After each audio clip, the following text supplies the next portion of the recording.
Gözdən məhdudiyyətli olmaq o demək deyil ki, sırf gözün misal üçün zəif görür və yaxud görmür.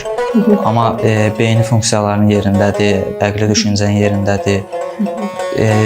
Birsiz fərqləndirmək olmaz mənim fikrimcə insanı. Səfər Nazim 2007-ci ildə tamamlamışam. 5 nömrəli gözlənillər üçün xüsusi məktəbdə təhsil alıram, 12-ci sinif şagirdiyəm və eyni zamanda 38 saylı musiqi məktəbinin məzunuyam. Tarda ifa edirəm. İnşallah arzum budur ki, Milli Konservatoriyaya qəbul olunum bu il. Mən Cəfərzadə Səma, 10 yaşım var. 2015-ci ildə doğulmuşam. Mən də 5 nömrəli xüsusi gözlənillər üçün xüsusi məktəbdə oxuyuram.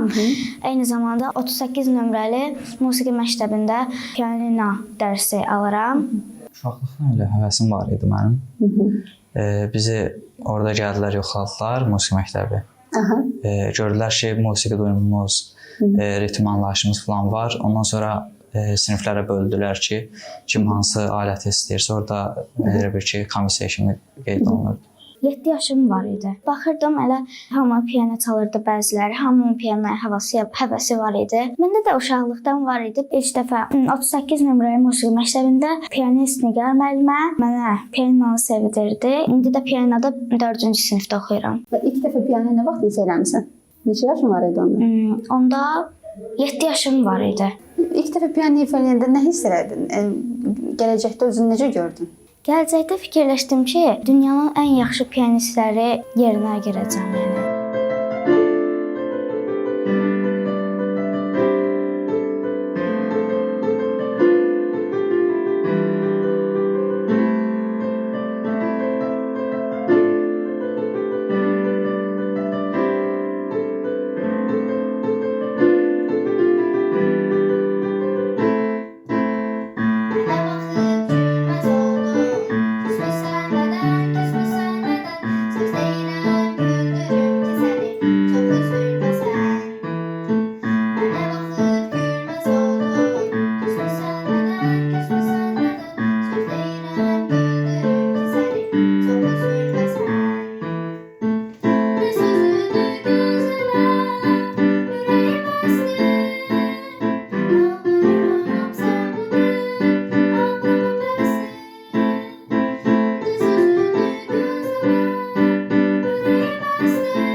Uşaqlıqdan televiziyalarda falan tarın səsini eşitdim, xoşuma gəlirdi tar.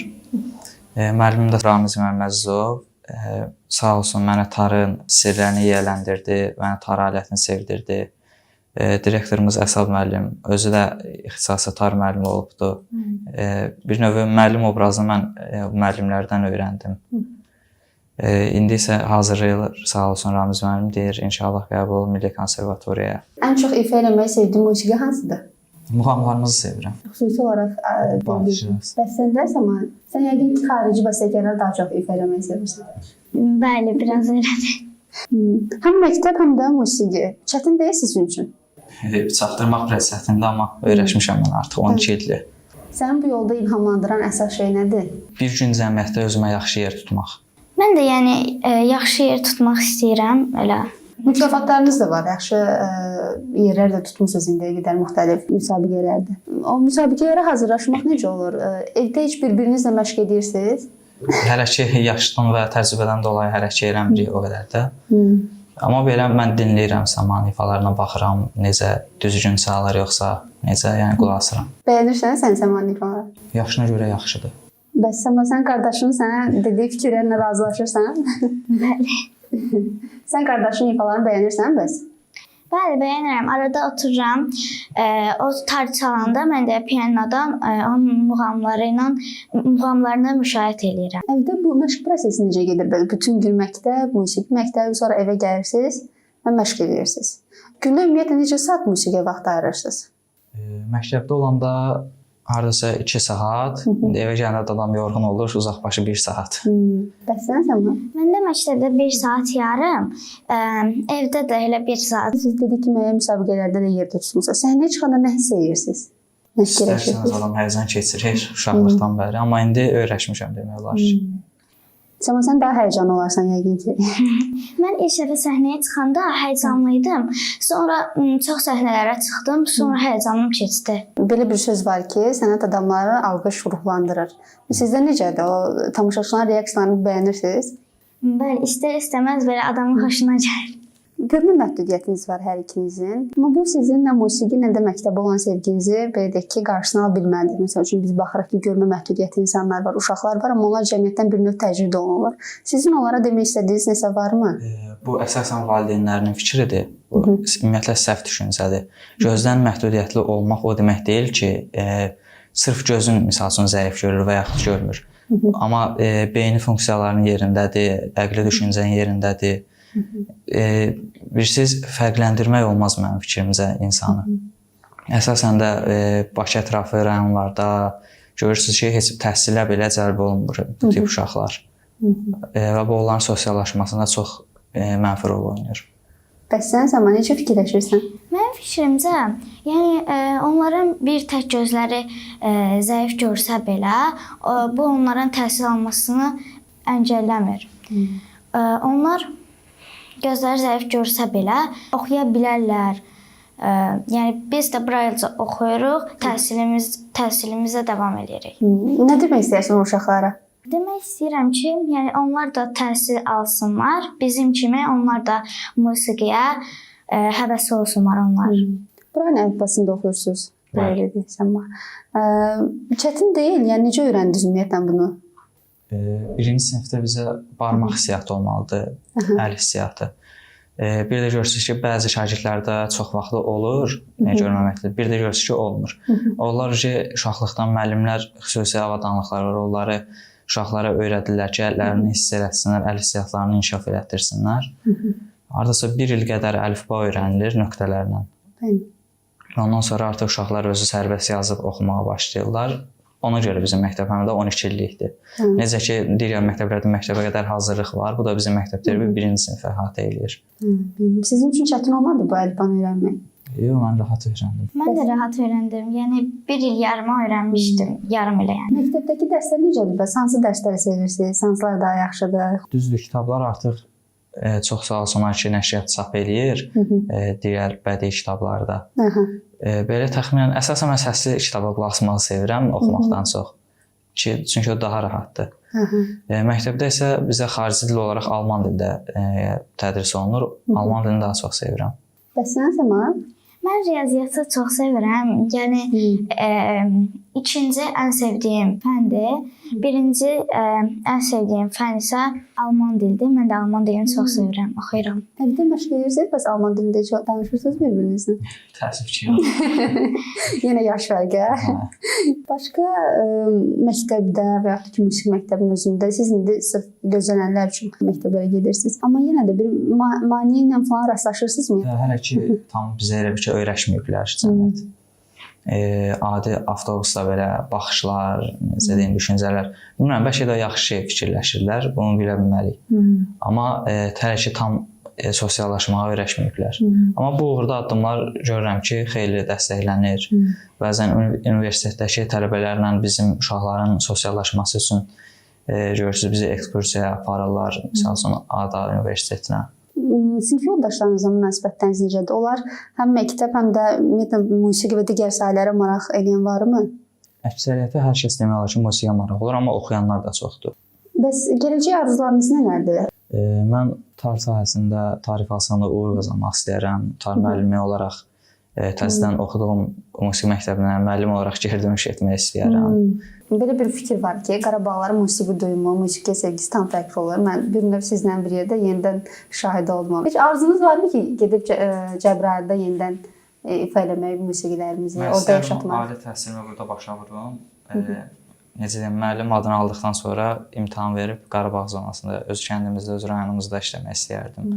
Və ora köçən gənclərə daha çox həm örnək, həm də dəstək olmaq istəyərdim. Səma, sən necə Qarabağ Universitetinin mədəniyyət fakültəsi var məsəl üçün. Orada işləmək istəyirsən? İstəyirəm. Yəni burada təhsilimi bitirib, bəlkə də universitetə falan getmək üçün Qarabağa gedə bilərəm. Amma bəlkə də burada universiteti də bitirib, orada müəllimlik işləməyə də gedə bilərəm.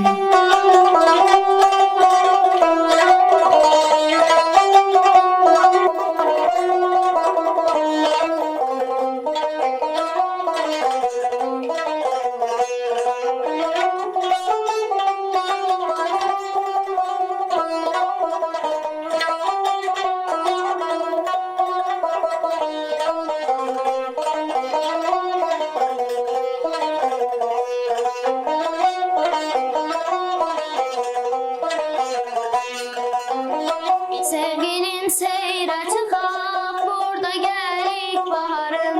Sevgilim seyre çıkak, burada gelik baharım. Dil atıp kalbimizin en şirin arzuları. Dil atıp kalbimizin en şirin arzuları. Anadır arzularım her zaman Qarabağ. Danışan dil dodağım Çaman Qarabağ, Qarabağcan Qarabağ, ana yurdum. Konservatoriyaya hazırlaşırsan da səndən soruşdu. Necə gedir bu hazırlıq işləri? Həyəcan falan var? İstər-istəməz adamda biraz həyəcanlanır ki, birdən kəsilsən və yaxud düzdür. O qədər də yəni qorxum yoxdur, amma istərsən təbii ki, hər tələbədə olur da. Mən böyüyəndə pianist olmaq istəyirəm. İkinci arzum isə riyaziyyat müəlliməsidir. Riyaziyyatı ən yaxşı oxuduğum fən riyaziyyatdır məndə. Sinif yoldaşlarımın çoxu da riyaziyyatı sevir. Bəziləri deyir ki, riyaziyyat çətindir, amma oxusaq riyaziyyat asan ola bilər. Pianino da elədir məndə. Yəni çalıram, özüm də mahnılar bəstələyirəm. Əsasən tarda öz yolumu getməyə çalışmışam. Bir termin var ki, filan kəsim barmaqları ilə ifadə edir. Mən özümə məxsuslaşdırmağa çalışıram məsələn. Sizin bir bacınız da var, amma o görmə məhdudiyyəti deyil. Dəstək olur, sizə kömək olur? Əlbəttə. Bəli. Günün amma daha az hissəsində görürsünüz. Çünki məktəbə çox vaxt gedir. Məktəbdən sonra musiqi məktəbi, sonra evə gəlmək artıq olur 8 axşam. Və ailənizin dəstəyi burada ən önəmli şey odur.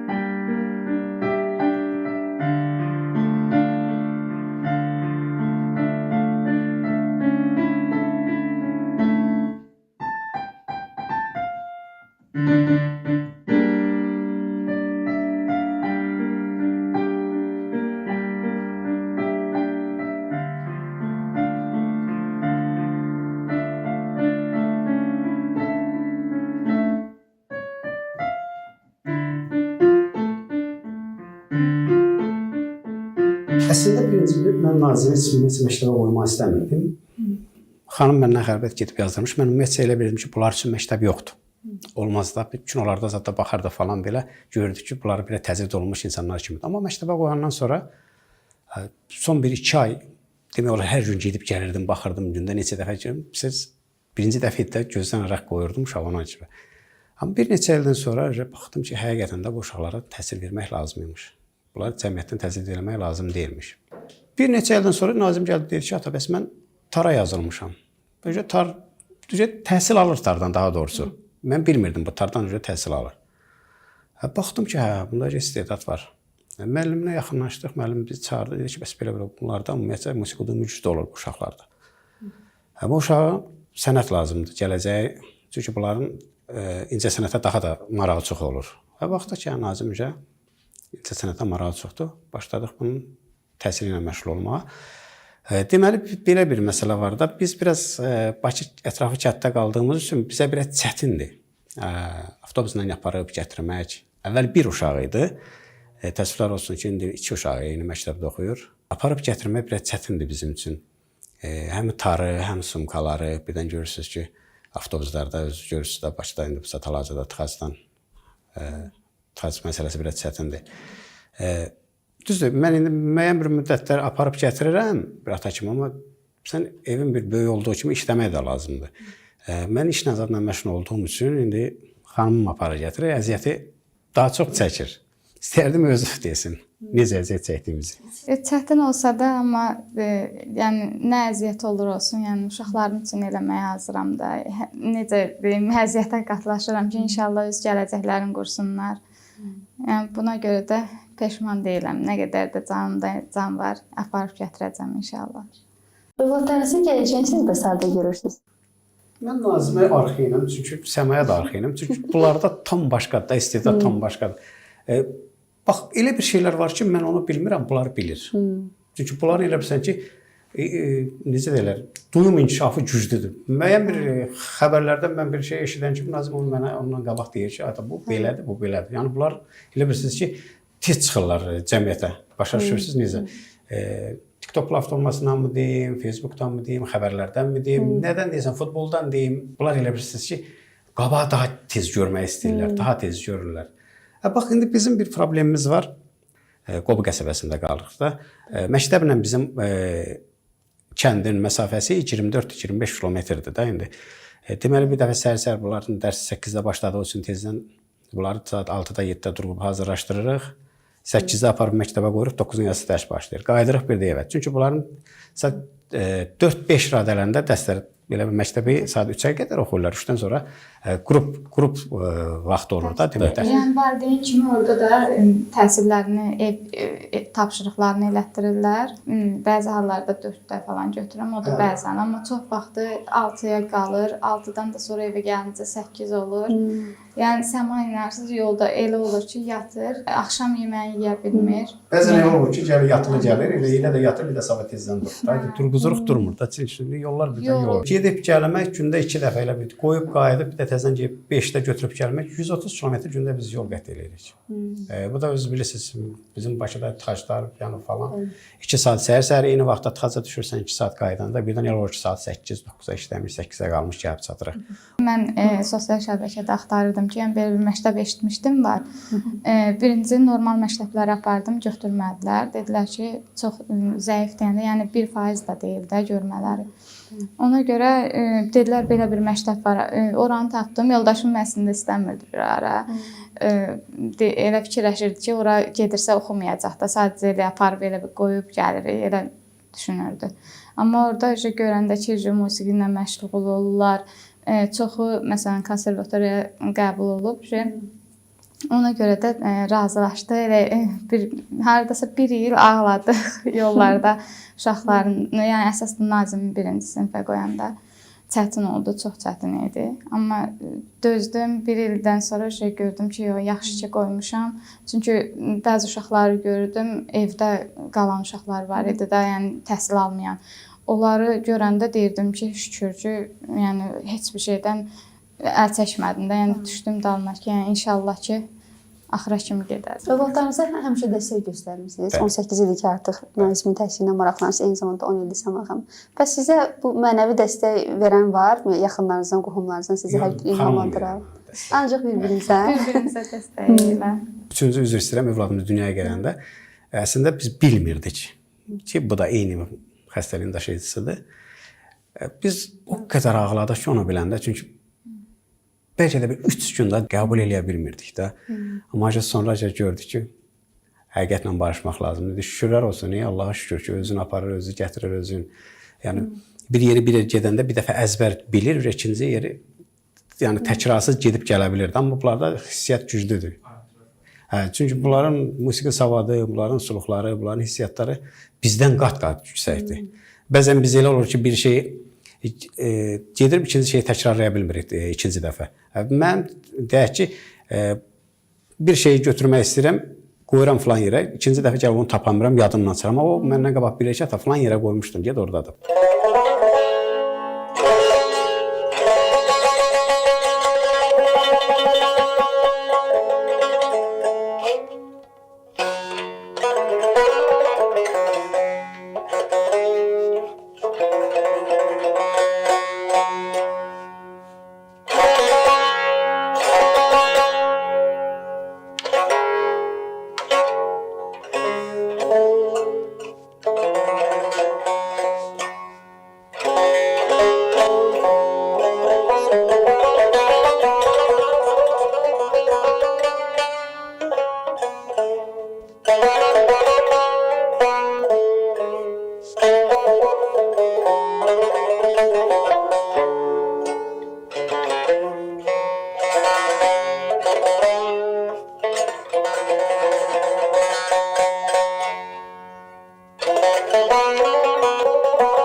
Thank you.